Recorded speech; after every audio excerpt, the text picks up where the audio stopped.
Hoje recebemos um jornalista cuja voz e presença se tornaram familiares para muitos portugueses. Ao longo dos anos tem estado ligado a alguns dos momentos mais marcantes da informação televisiva e digital em Portugal, com uma linguagem direta e um olhar curioso sobre o mundo.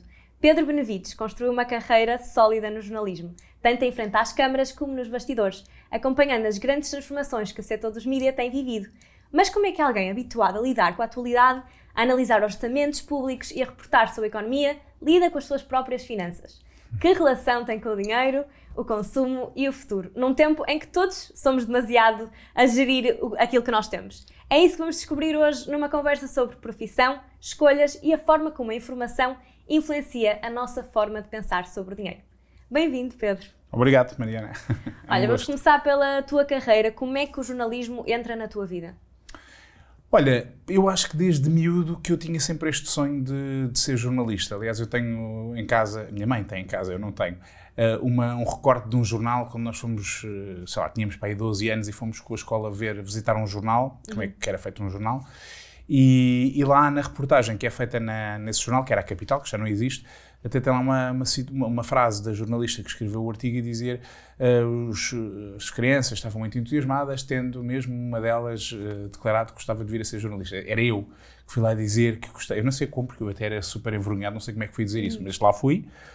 E, portanto, desde miúdo que eu era uma profissão que me atraía imenso. Eu queria imenso contar histórias, queria imenso dar a conhecer o mundo. Portanto, olha, foi uma coisa que me acompanha desde sempre. Mas achavas que era um sonho possível de ter na altura? Sim, achava que era possível. Aliás, eu lembro-me quando chegou aquela altura da faculdade, quando temos de escolher para onde é que vamos, os meus pais tentaram de mover-me, não de vir a ser jornalista, mas de ir para o curso de Ciências da Comunicação, que foi esse curso que eu tirei, porque achavam que, pronto, o miúdo queria ser jornalista, mas se calhar é melhor dar-lhe aqui outras opções, porque a vida real é outra coisa. E eu fui muito firme nas minhas decisões, e acabei por ir tirar o curso que eu queria, porque queria mesmo ser jornalista e eu estava perfeitamente convencido que ia correr bem. Portanto, hoje em dia olho para trás e penso, houve muita coisa que foi sorte. Mas pronto, esta arrogância também faz parte do fim da adolescência. E todos estes mídias tradicionais, a televisão, o jornalismo, estão a sofrer uma grande transformação agora. Sim, nesta era do digital. Como é que neste momento estás a viver essa transformação? Olha, eu sou muito curioso, gosto muito de acompanhar de perto as transformações que vão acontecendo neste setor e nos últimos anos têm sido muitas, e não só sou curioso, como gosto de ser parte ativa disso. Eu, por exemplo, houve uma fase na minha vida que eu fiz a vida toda na televisão e larguei a televisão para ir trabalhar para um jornal digital, no caso o Observador, que foi talvez o projeto de média mais bem sucedido dos últimos anos em Portugal, criado de raiz ainda por cima, e portanto para mim foi um gosto estar a trabalhar num meio que, apesar de tradicional, ou seja, ter uma redação de um jornal, ao mesmo tempo tinha uma lógica e um método de funcionamento que era puramente digital. Grande parte da redação era feita por nativos digitais, que não sabiam o que é que era, por exemplo, ter um limite de caracteres para uma página.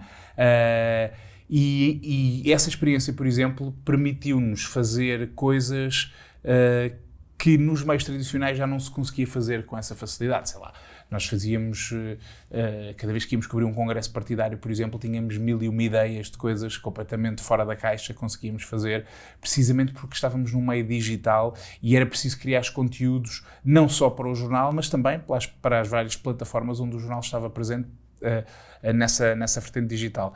E, portanto, eu gosto muito das coisas novas que vão surgindo, tento fazer parte delas, embora há alturas em que eu sinta, será que eu já não tenho idade para isto? Já estou aqui naquela fase em que começo a pensar, será que eu já não tenho idade para isto? Será que isto já é demais para mim? Ou não? Nunca me retraí por causa disso. Mas pronto, de vez em quando vou pensando, será que esta inovação agora já é para os miúdos, já não é para mim? Sim, mas achas que quem não tenta, tal como tu estás constantemente a aprender, a tentar descobrir estas novas coisas, achas que quem não o faz e os meios tradicionais, se não fizerem esta adaptação, achas que vão ficando para trás? Eu acho que sim, não tenho nenhuma dúvida. Acho que o digital não é ainda um caminho seguro com a estrada ou com o destino ali à frente. Acho que toda a gente está mais ou menos a tentar perceber para onde é que se vai caminhar, quais é que são os passos a dar, se são certos ou não são, e depois há organizações, mesmo com um passado histórico, que têm mais coragem e mais vontade de arriscar e vão por aí fora, e outras que são um bocadinho mais conservadoras, e depois outras que têm aquela imagem clássica que é toda a gente está a andar num sentido, tu estás a andar no outro, mas achas que os outros todos é que estão errados. E portanto eu acho que há um pouco de tudo. Eu, como acho que é visível aquilo que está a acontecer e é visível percebermos o impacto que determinadas formas de comunicar hoje em dia têm e o sucesso que têm, é difícil tu achares que deves ficar de fora ou que és tão inteligente que consegues pôr-te acima da bolha e perceberes que aquilo não está a funcionar porque o caminho é outro. Esses visionários eu desconfio mais, eu sou mais básico, se quiseres, olho para as coisas como elas são e percebo mais ou menos quais é que são as tendências e vou Sim, no fundo não é isso, não é vai mudar no futuro, já está a mudar. Sim, e temos é o presente, agora. É o presente, a questão é o presente, não é? É verdade que na época que nós vivemos, tu vives o presente, tens de fazer parte do presente, mas também tens de antecipar o futuro. Há muitas coisas que vão mudando. Mesmo quem está há uns anos nas redes sociais, tu estás há uns anos nas redes sociais, se calhar tu própria tens vivido experiências diferentes. Sim, e é uma velocidade que é difícil de acompanhar. Exato. E, portanto, é um desafio, sobretudo, lá está, para as gerações que se habituaram a trabalhar em meios tradicionais, mas não podes, por isso simplesmente, nem ficar sentada a olhar para tentar perceber onde é que vais entrar ou quando é que vais entrar, porque é um comboio que está a andar muito rapidamente, nem podes, se calhar, achar que tens uma capacidade de previsão que te permite apanhar outro meio de transporte que está noutra linha onde ainda ninguém está e tu achas que é aquilo. Ambas as posições, ou a passividade, ou essa capacidade de ver o futuro que mais ninguém está a ver, são muito arriscadas. Eu prefiro estar ali no meio, é este comboio, eu vou andar nele e vou tentar divertir-me. E está a correr bem até agora. Sim, acho que não me posso queixar. Acho que também, vou dizer, ajuda muito ter filhas que são de uma geração bastante mais nova e que me dão a conhecer de uma forma direta as coisas que elas próprias estão a fazer. E, portanto, eu percebo onde é que aquela geração está focada, como é que está a consumir informação, que é a minha área, como é que está a viver as coisas, como é que se apercebe das novidades, como é que segue as tendências, de onde é que essa informação toda vem, e isso permite não olhar de uma perspectiva crítica, também já o fiz, também já critiquei imenso e depois percebi, ok, elas se calhar estão a ver melhor do que eu. E permite-me acompanhar e, portanto, se calhar outras pessoas da minha idade que não têm esta experiência têm mais dificuldade, se calhar, em... Sim. Acho que sim. E Pedro, lidas com muita informação todos os dias de política, sociedade, economia. Achas que a tua consciência financeira muda com base nisso? Eu não tenho dúvidas. Eu já fiz muitas reportagens sobre... Política foi, digamos, a minha área de especialização, mas antes da política eu fazia sociedade. E na sociedade tu acompanhas muito temas que dizem respeito à vida dos cidadãos, mais diretamente à vida dos cidadãos. Por exemplo, as questões da literacia financeira são questões que de vez em quando nós trabalhávamos. E isso era ótimo porque me permitia a mim também, porque normalmente quando tu vais cobrir um determinado assunto tens que te preparar, tens que estudar um bocadinho sobre aquilo, permitia-me a mim também aumentar o meu conhecimento sobre uma área que é um bocadinho árida para a maior parte das pessoas, e quando eu digo para a maior parte das pessoas, falo também para a maior parte dos jornalistas, que não são especialistas em economia, mas que é absolutamente necessária, eu diria que cada vez mais necessária. Então acabas por trazer um bocadinho disso para o teu dia-a-dia?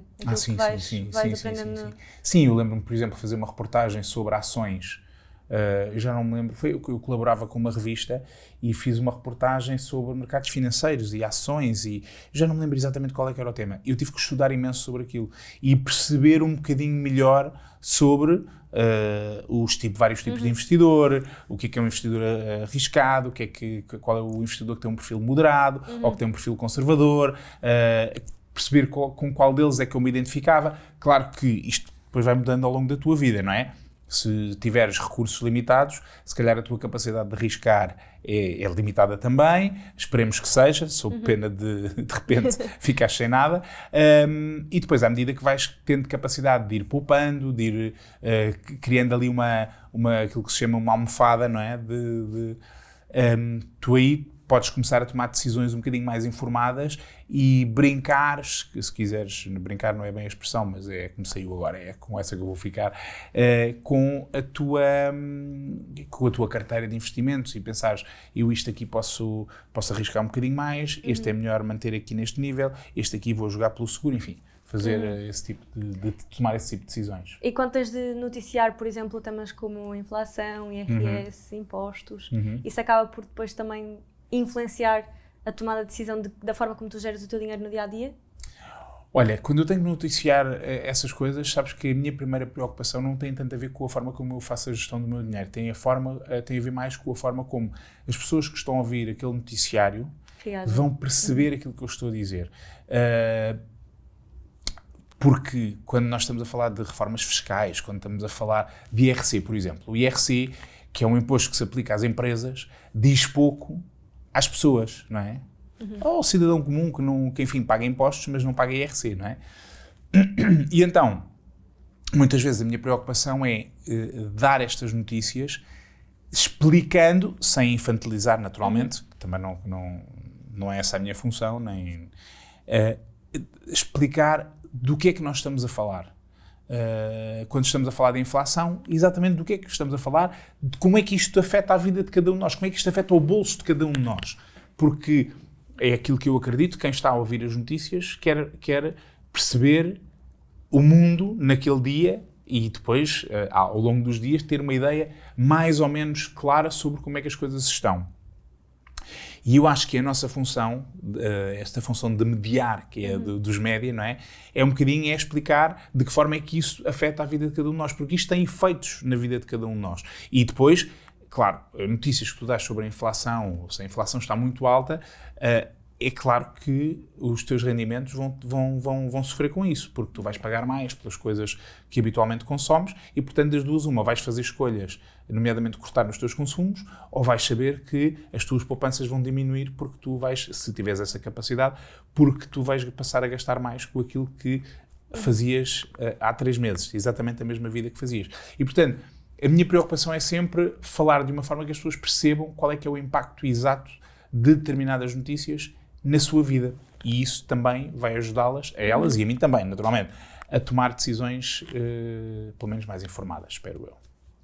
E, no fundo, é descomplicar esta informação, mas quando é passado para o público geral, e eu acho que existe muito esta percepção de que quem está no meio televisivo, no jornalismo, vive acima destas dificuldades que os portugueses passam. Tu achas que existe ainda este mito? Achas que é uma realidade? Acho que é uma realidade. Acho que é completamente uma realidade, não necessariamente em termos, vamos imaginar, de rendimentos, porque no jornalismo também se ganha pessimamente. Há muitos jornalistas a reportar sobre situações de dificuldades, sei lá, agora falamos muito de as pessoas não conseguirem comprar uma casa, ou os filhos terem de ficar a viver mais tarde em casa porque não têm dinheiro, aquela geração dos 1.000 euros ou dos 500 euros ou não sei o quê. Muitos jornalistas, sobretudo os mais novos, sabem exatamente o que isso é, porque vivem exatamente com essas condições, que sobretudo numa fase inicial do jornalismo é uma carreira muito mal paga. Isso, nenhuma dúvida. Mas depois há outro lado dessa questão que me estás a colocar, que é, nós efetivamente vivemos numa bolha. Quando nós fazemos, por exemplo, política, que é a área que eu conheço melhor, mas não é só política, nós podemos ir a várias áreas da sociedade, mas vamos imaginar, no caso da política, nós muitas vezes fazemos informação para nós, que somos jornalistas de política, e para os políticos, que são as nossas fontes e os destinatários primários, muitas vezes, daquilo que nós escrevemos. E depois, claro, para as pessoas que gostam muito de política, mas essas à partida também já percebem daquilo, e se gostam muito, gostam daquilo que nós falamos da politiquice. Para o cidadão comum, há uma série de temas que estão na agenda mediática que não têm interesse nenhum. Que nós que os fazemos, que somos jornalistas de política, ou que os próprios políticos que são protagonistas dessas notícias acham super importante, mas que o cidadão comum não quer sequer saber do que é que nós estamos a falar, ou porque não compreende, desculpa, ou porque não compreende, ou porque compreendendo também não se interessa. Não é uma coisa que lhe diga verdadeiramente respeito à sua vida. E, portanto, eu acho que esse é um problema que nós jornalistas temos que encarar com frontalidade, e temos que fazer muita autocrítica e perceber qual é que é exatamente a nossa função. Para quem é que nós estamos a falar? Estamos a falar para as nossas fontes, com quem nos cruzamos todos os dias. Para a nossa bolha. Para a nossa bolha, ou estamos a falar para a nossa audiência? E se estamos a falar para a nossa audiência, nós estamos a saber adequar a nossa linguagem ou até os critérios de seleção daquilo que é importante e daquilo que não é importante para essa audiência. Quem diz política, lá está, mais uma vez, é o exemplo que eu conheço melhor, também diz, por exemplo, um jornalista que faz assuntos de saúde. Saúde é uma coisa que diz completamente respeito a toda a gente, é uma preocupação de todos, tudo o que tem a ver com notícias de saúde diz-nos muito, seja porque se descobriu um tratamento novo para uma doença, seja porque um determinado hospital entrou em colapso e, portanto, as urgências não vão funcionar, seja porque aumentou o número de casos de uma determinada doença. Quer dizer, isto é uma coisa que nos interessa a todos, não é? Mas muitas vezes os jornalistas que são especializados nessa matéria, às vezes caem no erro de falar já quase como os próprios médicos que são as suas fontes, percebes? Nós Sim, mas estavas-me a dizer antes que tu fazias o esforço ativo de descomplicar um bocadinho estes temas. Achas que é todo o meio que precisa de sofrer uma transformação e, em conjunto, selecionar melhor os temas, a forma como comunicam, para que esta chegue mais facilmente aos portugueses? Eu acho que sim. Eu acho que o mundo da informação, o jornalismo que nós fazemos hoje em dia, faz muito isso, ou seja, quem faz jornalismo não está desligado da sua audiência, mas muitas vezes acontece nós estarmos a fazer jornalismo para a nossa bolha, na bolha onde nós vivemos, porque repara, se tu és especialista numa determinada área, tu acordas de manhã e de manhã já estás a contactar ou foste contactada por pessoas dessa área. É o meio onde tu te moves. Se fores especializada, não é? Pois há jornalistas que não são especializados e que fazem outro tipo de trabalhos, mas se tu fores especializada numa determinada área, esse é o meio onde tu te moves. Portanto, é muito fácil tu aculturares-te àquele meio e às vezes esqueceste que sim, isto é o meio onde eu me mexo todos os dias, mas a minha audiência está ali, ela não está aqui dentro desta bolha. É uma coisa inconsciente que vai acontecendo ao longo do tempo. E então não podemos nunca esquecer que nós somos a ponte entre esses dois mundos. Nós não fazemos parte deste mundo, nós somos uma ponte entre dois. E acho que essa preocupação existe, mas tem de existir em cada vez mais, até por aquilo que nós falávamos. O mundo digital, o mundo da informação hoje está a mudar tão rapidamente que as pessoas podem procurar como fontes de informação plataformas que não são as ditas tradicionais e, portanto, tem mesmo de haver esse esforço.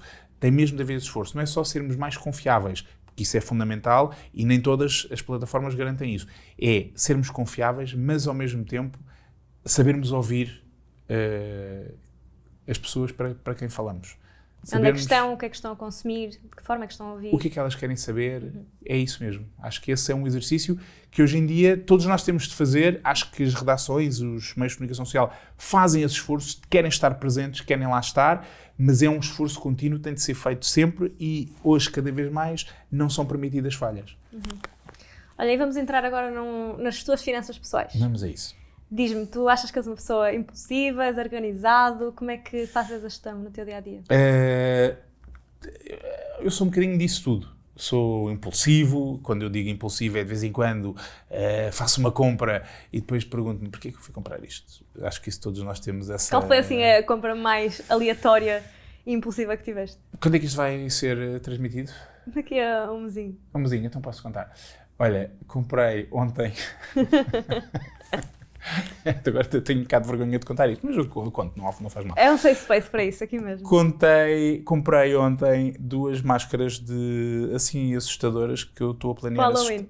Sim, estou a planear, antes até do Halloween, que estou a planear assustar as minhas filhas por o telemóvel a gravar. Eu acho que elas são verdadeiramente assustadoras, são ótimas e já estou a planear estar sentado no quarto de uma delas, ela abrir a porta e eu estar com aquilo na cara, com o telefone apontado, que é para ter a reação, que isto é ótimo conteúdo. É um investimento em família, é um investimento para o digital. Tudo. Mas depois acabei de comprar aquilo e pensei... Primeiro, não tens 12 anos já. Segundo, sério que tu foste comprar isto. Portanto, fiz essa compra de impulso, um bocado parva, mas eu acho que me vai divertir e, portanto, talvez compense esse investimento.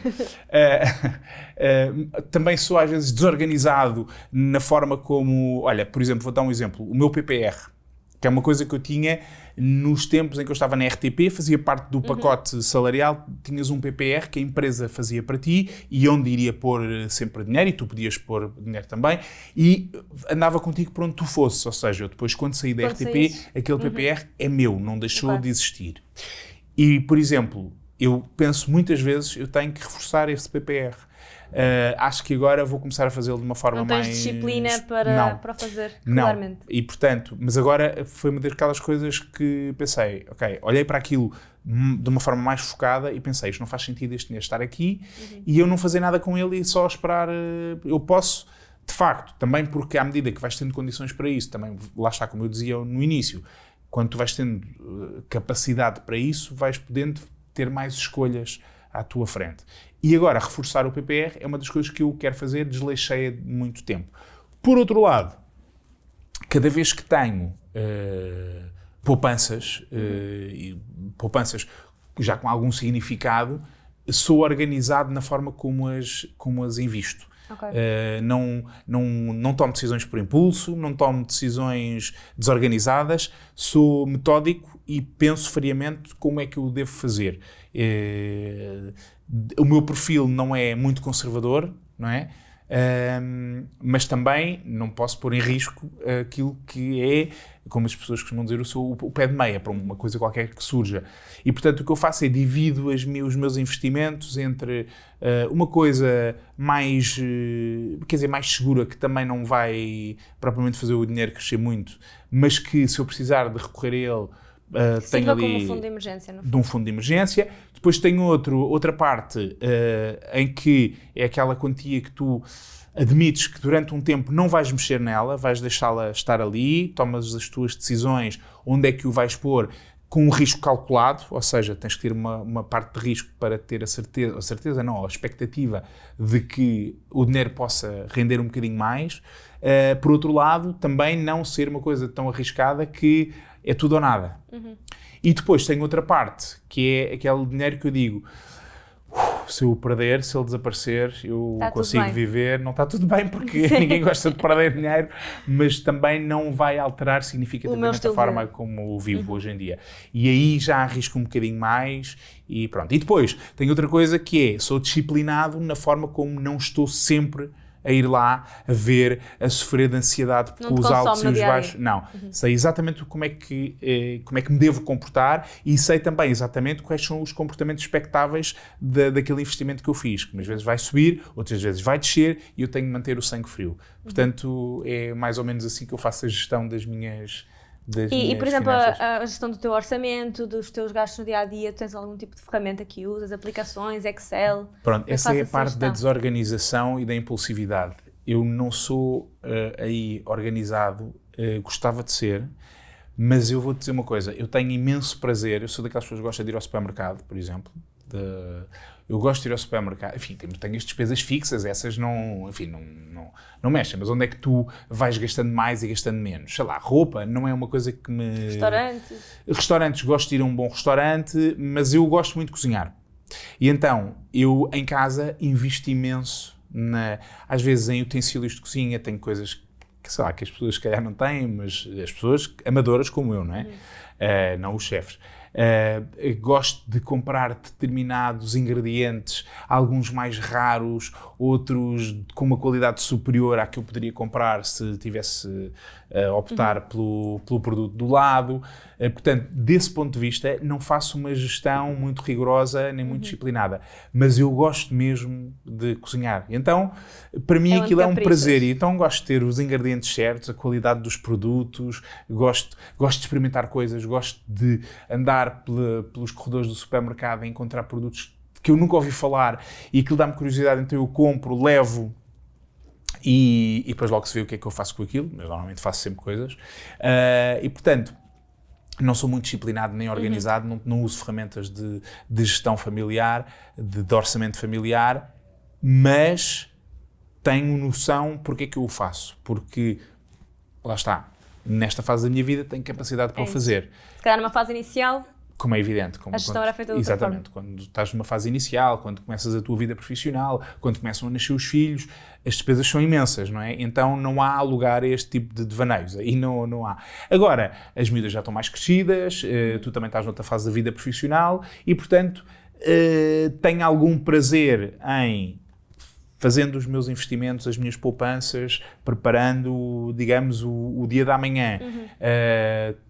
Outra das coisas que tem a ver também um bocadinho com investimentos e com finanças, que tem a ver com o facto de eu comprei uma casa, não é? Que é um investimento que as pessoas também, quando podem, também fazem e que, de facto, é uma coisa que fica ali para construir o teu património. Portanto, com isso tudo mais ou menos arrumado, eu depois dou-me ao luxo de ser um bocadinho mais criativo na forma como gasto. Sim.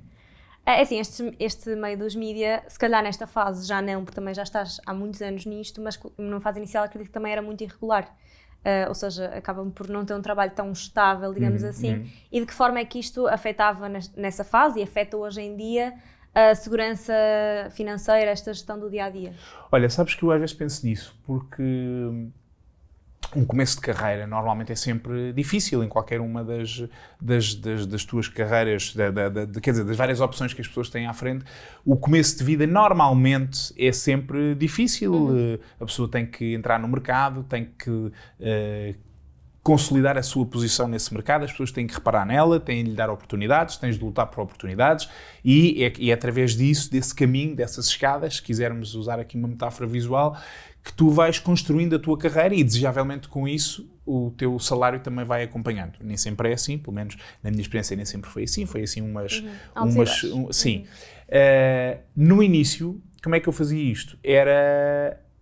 Eu chegava a ter 2 empregos, que é uma coisa que chegava a entrar às 4 da manhã num sítio e às vezes chegar a casa às 9 da noite, porque era aquela fase inicial da vida onde eu não tinha filhos a cargo e, portanto, conseguias gerir um bocadinho melhor os teus horários. E, através disso, conseguias ter um rendimento que era um bocadinho mais confortável para poderes viver a tua vida, fazeres a tua gestão de uma forma hiper responsável e hiper controlada. Agora, há uma coisa que eu acho engraçado, que eu às vezes penso nisso, como é que no início se fazia esta gestão. Eu faço parte de uma geração que teve acesso a coisas que as minhas filhas, por exemplo, não vão ter. Que é, eu estava a fazer um estágio profissional, portanto a minha primeira entrada no mercado profissional, como toda a gente, quase, é através de um estágio. Era um estágio, no caso, remunerado, mas era um estágio. E através desse estágio, só com esse estágio, eu consegui que o banco me emprestasse dinheiro para comprar uma casa. Na altura, era tão fácil quanto isto. A minha mulher estava a começar a sua vida profissional, eu também, com um contrato de estágio, no caso com a RTP, e bastava que tivéssemos um fiador e o banco, sim senhor. E então nós comprámos a nossa primeira casa assim que nos casámos. Nós casámos com 25 anos, imagina. Sim, por isso é que hoje em dia nós demoramos muito mais tempo a sair de casa, a sim, casar, porque não temos... percebes? Porque, de facto, eu olho e às vezes falo disto com as minhas filhas. Quer dizer, minha filha mais velha está na faculdade e diz, o pai esqueça, antes dos 30 anos não vou sair de casa. Nós rimos um bocado com isso, mas é verdade. Quer dizer, a menos que aconteça ali qualquer coisa que não estamos a planear agora ou antever, mas imaginemos que isso é uma possibilidade real. No nosso caso, nós casámos com 25 anos e saímos de casa para a nossa casa. Não foi uma casa alugada sequer, era uma casa que nós estávamos a comprar. E isso permite ter uma vida completamente diferente. Porque nós, passado 3 anos, vendemos essa casa, vendemos a casa muito melhor do que como a tínhamos comprado, muito melhor em termos financeiros, portanto foi um bom negócio para nós, mas nós só podemos fazer esse negócio porque efetivamente havia essa possibilidade, que hoje em dia, se tu olhares friamente, também olhas e dizes, como é que é possível os bancos emprestarem dinheiro assim, dessa forma? Depois vimos o que é que aconteceu entretanto. Mas deu-nos ali uma possibilidade de ter um início de vida com um património, não é? Logo com investimentos antes dos 30. Sim. E então, e sem ter sequer condições financeiras que justificassem. Sim. E portanto, foi uma grande sorte, foi uma coisa que aconteceu muito nessa geração, que era a minha, e que nos permitiu, com isto tudo, com turnos duplos de trabalho, mais o facto de tu teres ali uma casa que conseguiste comprar e conseguiste em condições muito favoráveis, ainda por cima, eram muito favoráveis, e depois a seguir 3 anos depois vendes essa casa e consegues fazer um lucro bastante razoável, e então compras uma casa maior, um bocadinho maior, e aí já nascem os filhos, já fazem as coisas, mas tu estás sempre ali com uma rede de conforto. Sim, é um início de vida muito mais confortável, mesmo dentro de um meio instável. Sim, e mesmo dentro do meio instável, portanto, aconteceu-me também ficar desempregado, porque entretanto nós, quando acabámos aquele estágio, a expectativa era ficarmos, mas no caso a administração da RTP mudou e, portanto, o plano foi fazer uma reestruturação, mandar imensa gente embora, e é claro que os mais precários, que éramos nós, foram os primeiros a ser mandados embora, como é evidente, em qualquer reestruturação isto acontece. E, portanto, durante 5 meses fiquei desempregado. Mas tendo essa almofada? Mas tinha essa almofada, sabes? Então nunca foi um drama. Claro, passado 3 meses tu começas a ficar, a dar cabeçadas à parede, a pensar, eu tenho esta idade, não estou a fazer nada, como é que é possível? Mas percebes, eram circunstâncias completamente diferentes, algumas completamente irrazoáveis, não é? Tanto que aconteceu o que aconteceu, mas pronto, mas deu-nos essa sorte. E se tivesses de apontar assim um erro financeiro que fizeste ao longo que tenhas tido assim, que tenha impactado a tua carreira? Um erro financeiro? Tem assim algum momento que te lembres? Olha, agora olhando... sei lá, não ter acreditado nas criptomoedas e nessas coisas que ouvimos falar hoje em dia, eu desconfio sempre muito disso. Portanto, eu dizia que não tenho um perfil muito conservador, mas por outro lado também tenho algum medo dessas coisas novas que surgem. E quando surgiram as criptomoedas e sobretudo quando aquilo começou a haver ali uma certa febre das criptomoedas, eu fiquei sempre do lado dos céticos, que achavam que aquilo ia ser uma bolha que ia arrebentar. Eu ainda não estou certo que isso não venha a acontecer, mas se eu tivesse sido um bocadinho mais receptivo à ideia, talvez tivesse investido só para ver o que é que acontecia. Eu cheguei a abrir uma conta, depois não pus lá dinheiro nenhum, mas cheguei a abrir uma conta e hoje pergunto-me se não devia ter feito ali um investimento, mesmo curto que fosse. Em alguns casos, quer dizer, a rentabilidade foi tão grande, tão superior àquilo que era o investimento, que poderia ter compensado. Mas pronto, este é um erro por omissão. Erro de alguma coisa que eu tenha feito e verdadeiramente que eu tenha feito. Eu até agora, felizmente, não tive nenhuma experiência dessas, mas também porque, acho que já percebeste, também não me atiro assim de cabeça às coisas sem pensar, com alguma frieza e com algum desprendimento para ter a certeza do que é que estou a fazer. Sim, mas estavas a falar do facto de não avançar ser um erro. Eu acredito que acaba por ser também um dos maiores erros da maior parte das pessoas, é não investir. O estar parado e não fazer nada é um erro. Isso eu acho completamente errado, não é? E basta as pessoas olharem, quer dizer, aquela ideia do dinheiro debaixo do colchão é perder dinheiro. É perder dinheiro. Aliás, hoje em dia, até investimentos que as pessoas fazem, até que sempre foi muito tradicional fazer-se em Portugal, porque lá está, porque as pessoas não querem arriscar muito o seu dinheiro, mas sei lá, questões como os depósitos a prazo, por exemplo, aquilo de facto dá-te um juro, mas depois tu fores comparar com... É inferior à inflação. É inferior à inflação, tu na verdade estás a perder dinheiro, portanto tens que pensar um bocadinho para além disso, tens que arriscar se calhar um bocadinho mais, quem puder, naturalmente, porque se falarmos em erros, acho que também é um erro andares a descapitalizar-te em nome de investimentos que depois tu não tens capacidade para arcar com as consequências se eles correrem mal, e às vezes correm mal. Agora, o não fazer nada é de facto um erro. As pessoas têm de pensar que o dinheiro parado não vai a lado nenhum, só vai desvalorizar e, portanto, elas estão efetivamente a perdê-lo. O que é que para ti dirias que é um bom investimento neste momento, a nível pessoal? Olha, aqui vou parecer um bocado um velho a falar, mas eu falo disso muito com a minha mulher, que é, ainda bem que nós conseguimos comprar casa quando tínhamos 25 anos, conseguimos vender essa casa e comprar outra maior, e conseguimos vender essa casa e comprar outra maior, porque é um investimento que nós conseguimos fazer e que vai gerar um património que vai ficar. Ou seja, deixa-te a certeza de que as tuas filhas não vão ficar descalças, não é? Há uma ideia muito romântica que é do dinheiro é para gastar, vamos lhes dar experiências, vamos criar memórias, como se diz hoje, e nós gostamos de fazer isso e também usamos o nosso dinheiro para isso, ou seja, não é um investimento financeiro, mas é um investimento emocional e nós acreditamos que isso também faz parte da vida e é também para isso que o dinheiro serve.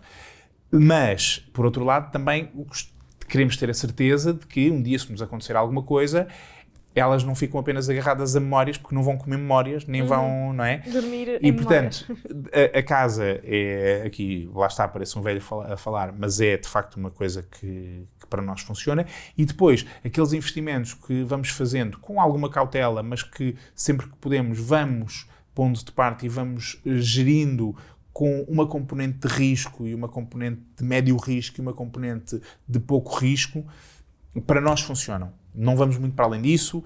Sei lá, a minha mulher jogou na bolsa, parece que era. Não, mas comprou ações diretamente de algumas empresas e nós às vezes rimos com... Umas foram boas, outras rimos com o valor que elas têm hoje em dia, mas isto é mesmo assim. O mercado de capitais é assim. Eu prefiro esta solução que temos feito agora. E para nós tem sido bom porque, quer dizer, não só o dinheiro não fica parado, como ao fim de algum tempo, com aquela tranquilidade que é preciso para ir olhando para as várias flutuações, tem valido a pena e temos conseguido tirar de parte algum dinheiro para depois investir, fazer aqueles investimentos emocionais que são bons e que também fazem parte da nossa vida. Boa. Se pudesses falar agora com o Pedro com 20 anos, o que é que tu lhe dirias? Que conselhos é que lhe darias em termos financeiros, em termos de carreira? Olha, em termos de carreira, eu diria para ter calma, para não se enervar muito, porque não vale a pena, porque as coisas vão funcionar e vão correr bem e, portanto, sim, continua a ser exigente, continua a ser... crítico, mas não te enerves muito porque não vale a pena, pronto, porque as coisas a seu tempo, mesmo as coisas que te parecem o fim da linha, e houve momentos em que eu sou um bocado dramático, e achava que não, acabou, esta minha carreira acabou, vou ter que ir procurar outro caminho e tal, respira fundo, as coisas vão dar certo, às vezes andas um passo para trás, mas vais dar 2 passos à frente, eu sei que é um clichê, mas é verdade, aconteceu, portanto, olhando para trás posso dizer, jovem, tem calma, as coisas vão correr bem. Do ponto de vista financeiro, olha, investe em criptomoedas. Depois tira, mas investe que isso vai crescer imenso, portanto, acho que era isso que eu eventualmente diria. Eu não quero nada estar a dar este conselho às pessoas, porque eu estou a brincar, é só porque o que eu vejo, de facto, houve ali um boom, e, portanto, quem pôs o dinheiro na altura certa conseguiu, de facto, ter um retorno muito, muito interessante. Agora, se me perguntares se eu confio nas criptomoedas e se agora ia pôr lá dinheiro, ainda sou um bocadinho conservador nessa matéria, tanto que não pus, nem estou a fazer planos de pôr. Mas ao jovem de 20 anos eu diria, rapaz, põe lá dinheiro e depois daqui a uns anos tiras e vais ver que isso vai correr bem. Sim, eu acho que nestes temas das finanças pessoais nós nunca estamos numa postura de dar aconselhamento financeiro, é sempre numa ótica de é isto que faço, é isto que está a resultar para mim neste momento, isto para nós funciona. Sim, ainda por cima, numa dinâmica familiar é importante que isto também funcione para os dois, não é? Porque o nosso património é conjunto, não é? E portanto, aquilo que eu ganho, aquilo que a minha mulher ganha, aquilo que nós conseguimos poupar é dos dois. Da mesma forma que as decisões que tomamos em determinados investimentos que não são investimentos financeiros, seja na compra de um eletrodoméstico ou numa viagem ou numas férias que vamos fazer, são tudo decisões a dois e, portanto, é muito importante que as decisões que se tomam funcionem para nós. Se calhar para outros, eu tenho imensos amigos eu estou a falar de criptomoedas porque tenho amigos que falam muito uns com os outros dos investimentos que fazem e eu olho com alguma admiração, alguma inveja e penso assim, eu realmente devia ter feito isto de outra forma. Mas não é o... Sim, temos todos perfis diferentes. Sim, não é o meu perfil. Aquele não é de facto o meu perfil e, portanto, convivo muito bem com isso. Olha, vamos passar agora aqui à parte do nosso desafio em que vamos testar as tuas capacidades para trazer os temas mundanos para as finanças pessoais. Ok.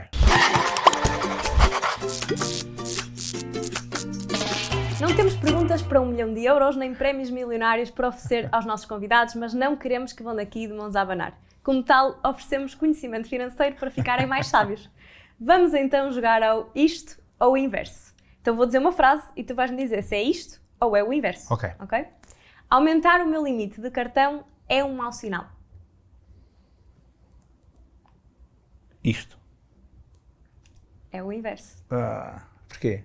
É o inverso porque significa que estás a melhorar a tua taxa de utilização do cartão, o teu perfil está a melhorar em termos de cartão de crédito, o teu perfil de risco, mas desde que, obviamente, em termos de limite, isso não significa que vais gastar mais dinheiro. Se o conseguires pagar a tempo, estás a melhorar o teu nível de crédito. Posso justificar porque é que eu falhei esta pergunta? Depois, se calhar, não me vais convidar para vir cá outra vez, mas eu não uso cartão de crédito. É uma das coisas que eu faço e não é por nada. Por exemplo, nós usamos do ponto de vista familiar, da gestão familiar usamos. Eu não uso porque, sabes aquelas compras de impulso que eu te dizia? Isso eu acho que se tivesse um cartão de crédito ali mesmo à mão, eu de vez em quando ia fazer assim umas coisas, então eu prefiro fazer isto, é como me deixa mais tranquilo. E eu pensei, então aumentar o limite significa que a pessoa já está com gastos absurdos e não consegue fazer a sua gestão e vai ter que aumentar. Portanto, mas se for pago a tempo, de acordo com aquilo que foi contratuado, então vai sempre... Como é evidente, pronto, isto é só por falta de prática. Pronto, chegamos aqui ao fim da nossa conversa. Muito obrigada, Pedro. Foi só uma?